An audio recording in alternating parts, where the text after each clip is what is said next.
Hai, Assalamualaikum semua. Memandangkan negara kita sedang dalam fasa PKP, projek pun sekarang tak banyak, nak keluar merentas daerah pun tak boleh, merentas negeri apa lagi.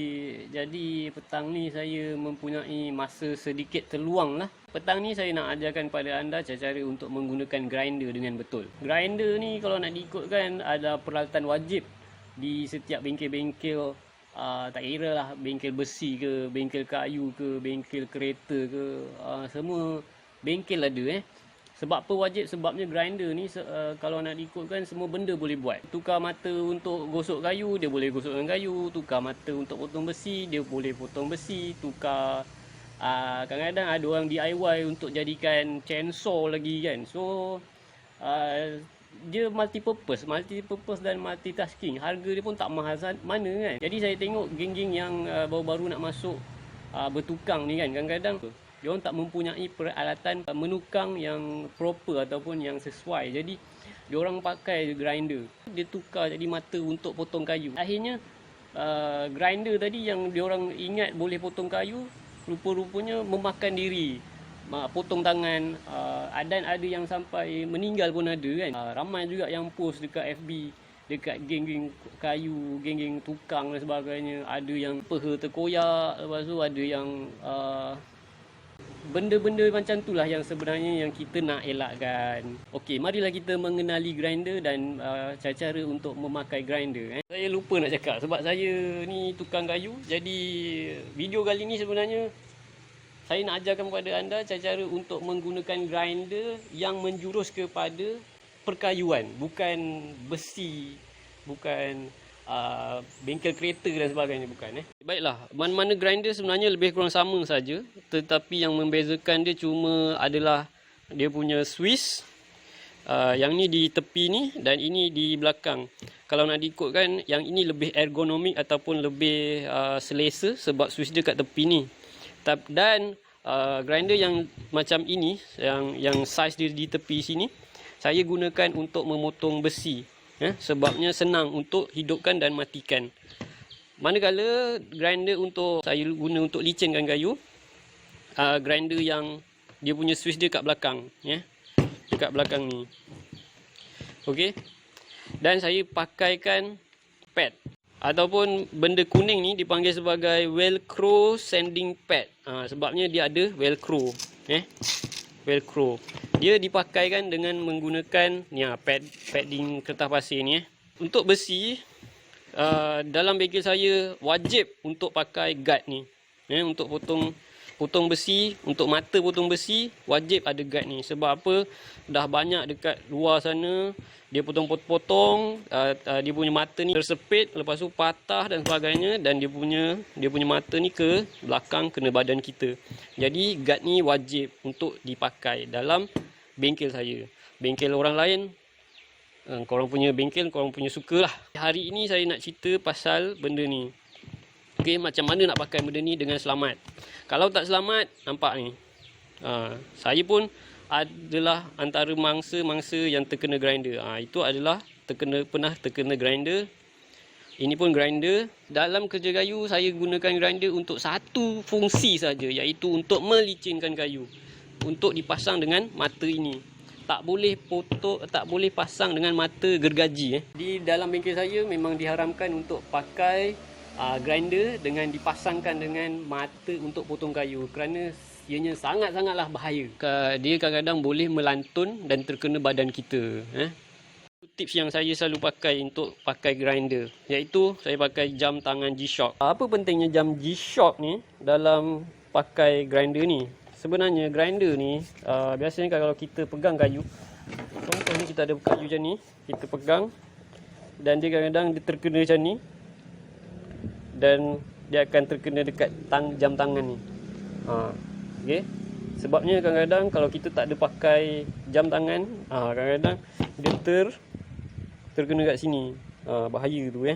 Tapi selama ni memang tak pernah. Hampir-hampir kena, memang pernah. Jadi saya kalau nak pergi bengkel, saya memang akan pakai jam tangan G-Shock. Jam tangan lain saya tak pasti, tapi jam tangan G-Shock ni saya rasa dia lebih sesuai sebab bentuk dia lebih tebal. dan juga lebih lasak. Untuk tips yang seterusnya, saya akan pakai ni, apa nama dia, gloves. Saya akan pakai sebelah tangan kiri saja. Sebab apa? Tangan kiri ni dia akan pegang kayu. Dia akan pegang kayu begitu. Tapi biasanya saya memang dululah awal-awal memang saya pakai, tapi sekarang memang saya tak pakai lagi dah sebab mungkin dah expert sikit lah. Tapi tangan kanan jangan sesekali pakai glove, sebabnya bagi saya ianya tak sesuai. Sebabnya tangan kanan dia kena memang betul-betul kena ada grip. Kalau kita pakai gloves, kadang-kadang kita rasa kita dah pegang dah kuat dah, tapi sebenarnya tak kuat. Jadi bila tak kuat, kita akan terlepas dan sebagainya. Jadi gloves ni sebenarnya bahaya juga. Kalau kita tengok dekat geng-geng tukang orang putih pun biasa dia orang akan tak sarankan pakai gloves. Gloves yang saya selalu pakai biasanya bukan gloves ni, bukan gloves pertanian ni. Ini gloves pertanian. Saya akan pakai gloves yang macam ni, gloves yang ada padding. Ini adalah gloves sarung tangan motosikal, tapi biasanya ada juga sarung tangan yang construction punya, yang biasa ada padding, memang ada padding dan memang dia sesuai. Jadi pakailah yang tu. Sebabnya yang ni tak sesuai, sebabnya kadang-kadang dia ada bulu-bulu. Kadang-kadang kalau terlanggar ke apa, dia tertarik dan sebagainya. Okay, baik, selesai tentang gloves. Okey, yang seterusnya adalah ada juga yang mengatakan kalau nak selamat pakai grinder, kena pakai dengan speed controller. Speed controller ni fungsi dia adalah untuk melajukan atau memperlahankan kelajuan grinder. Kalau nak pakai, pakailah. Tapi kalau bagi saya, dari dulu lagi saya memang dah terbiasa dengan speed yang laju. Jadi kalau nak pakai power nak slowkan, saya ingat dia macam dah tak sesuai. Sebabnya bagi saya grinder ni dia memang dicipta dengan kelajuan yang sebegitu. Jadi apa yang saya perlu buat adalah saya perlu hanya berhati-hati semasa menggunakannya. Grinder ni kalau nak slow sangat pun dia tak boleh sangat, sebabnya dia akan tersekat-sekat ataupun ia akan jadi lambat lah kalau dia nak potong besi tu. Di depan saya ini ada dua sanding pad ataupun sanding velcro pad yang dah rosak. Kenapa rosak? Yang ni dia okey sikit, tapi yang ni dia punya velcro kat tepi-tepi ni dah habis. Yang ni lagilah jahanam. Ya, ni bukan saya yang pakai, dua-dua ni bukan saya yang pakai, adalah orang pakai. Kenapa jadi macam ni? Yang ni pun satu juga. Kalau perasan kat situ, dia punya velcro dia macam dah terbakar ataupun hangus ataupun dia dah melting apa, dah cair kan. Sebab apa jadi macam tu? Sebabnya kalau velcro ni cair, sebabnya adalah penggunaan benda ni kita kalau nak pakai, kita tak boleh nak tekan sangat dan kita tak boleh nak bantai dia macam okey 3 jam, sejam lah dia jalan, tak boleh.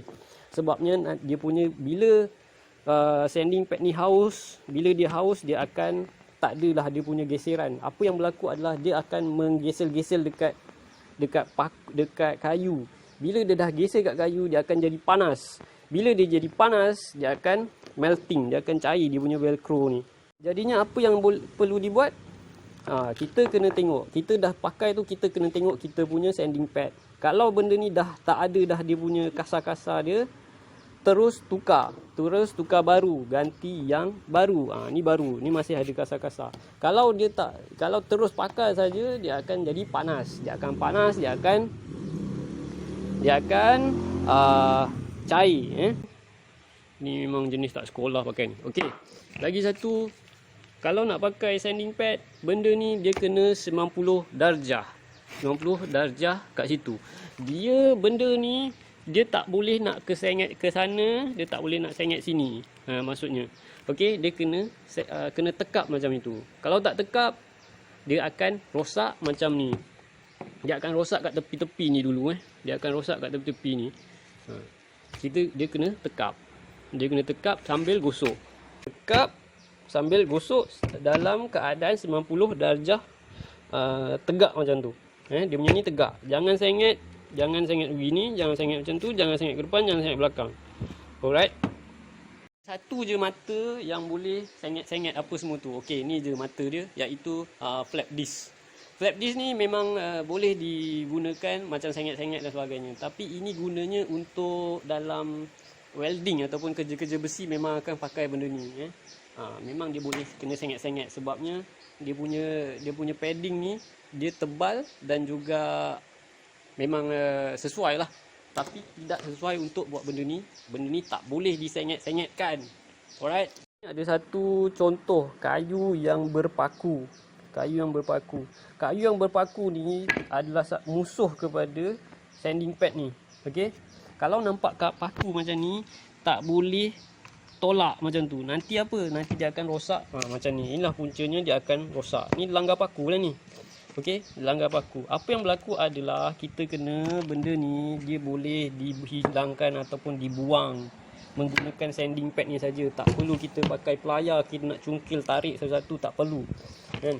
Kita hanya pakai grinder sahaja. Caranya macam mana? Kejap saya tunjuk.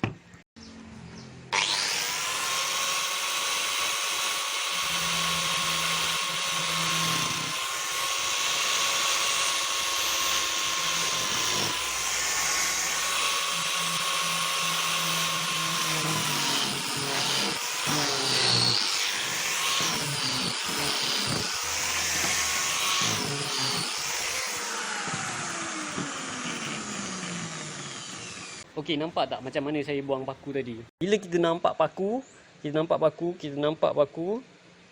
kita tekap daripada atas. Okey, kita tekap daripada atas, kita tekap daripada atas sampai kita goyang-goyang sikit InsyaAllah dia punya sanding pad pun tak akan luka, tak akan apa. Sebabnya dia sanding pad ni laju Dia sangat laju dan dia tak sempat pun nak luka. Okey, cumanya satu je dia punya pantangnya, jangan sekali langgar paku. Okey, jangan sekali langgar paku Jangan sekali langgar paku. Bila langgar paku ataupun kadang-kadang kita akan ada kayu, kadang-kadang kalau kita gosok ada kayu terkeluar tu kan. Dia macam dia punya tu. Jadi jangan langgar. Kita kena macam biasa, kita ambil daripada atas, kita tekap sahaja. Right, tekap. Okey. Itu saja. Lupa nak cakap, okey, semasa untuk menggosok kayu jangan lupa untuk pakai mask. Mask jangan pakai yang mask COVID-19 tu, jangan. Sebabnya mask tu dia tak sesuai. Pakai mask N95 sebab mask N95 ni lebih berkesan untuk menapis habuk. Alright. Seterusnya cermin mata. Cermin mata ni kadang-kadang kita pakai juga sebabnya untuk melindungi mata kita daripada terkena serpihan kayu dan sebagainya. Ini pun penting juga. Kalau telinga yang macam sensitif macam saya, memang kena pakai benda ni. Right? Kalau anda gunakan grinder dengan betul, insya-Allah benda ni akan bertahan. Kadang-kadang benda ni bertahan sampai sebulan, 2 bulan pun ada. Kadang-kadang saya pakai tu macam dah lama sangat. Dia punya ni macam dah tercabut, dia terkopek sebabnya dah lama sangat saya pakai. Bukan apa tau, benda ni bukannya murah. Kadang-kadang kalau kita pergi hardware, harga dia purata dalam RM10. Kalau kita beli kat Shopee, murah sikit lah. Tetapi sekarang pun Shopee dia punya shipping dah mahal kan. Jadi kita sekarang ni zaman-zaman COVID ni, kita kena pandai-pandai lah berjimat Okey, baik, itu saja ilmu yang saya nak kongsikan pada hari ini. Okey, sama-samalah kita menggunakan perkakasan ataupun peralatan terutama peralatan yang berbahaya seperti grinder dengan betul, di tempat yang betul, dengan cara yang betul. InsyaAllah. Assalamualaikum. Kita berjumpa lagi pada video yang akan datang.